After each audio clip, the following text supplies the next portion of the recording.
পরিবারের জন্য ঈদের নতুন পোশাক আর উপহার নিয়ে বাড়ি ফেরার পথে মুহূর্তে এক বিভৎস শব্দে চুরমার হয়ে গেল সব স্বপ্ন।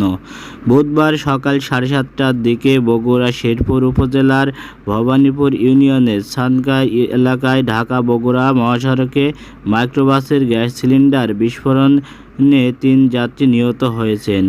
এই ভয়াবহ অগ্নিকাণ্ডে দগ্ধ ও আহত হয়েছেন আরও 9 জন।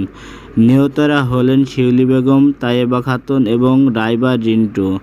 স্থানীয়রা জানায়, ঢাকা থেকে ছেড়ে আসা যাত্রীবাহী একটি মাইক্রোবাস ঈদের ছুটিতে উত্তরবঙ্গের দিকে যাচ্ছিল। ছানকাই এলাকায় পৌঁছানো মাত্রই হঠাৎ গাড়ির গ্যাস সিলিন্ডারটি বিকট শব্দে বিস্ফোরিত হয়। মুহূর্তে পুরো গাড়িতে আগুন ধরে যায়। এতে গাড়ির ভেতরে আগুনে পুড়ে প্রাণ হারায় ড্রাইভার। আগুনের তীব্রতায় বের হতে পারছিলেন না যাত্রীরাও। খবর পেয়ে ফায়ার সার্ভিস ঘটনাস্থলে পৌঁছে আহতদের উদ্ধার করে হাসপাতালে নিয়ে গেলে আরও 2 জনের মৃত্যু হয়। দুর্ঘটনার কবলিত গাড়িটি উদ্ধার করা হয়েছে। আইনি প্রক্রিয়া শেষে নিহতদের মরদেহ পরিবারের কাছে হস্তান্তর করা হবে।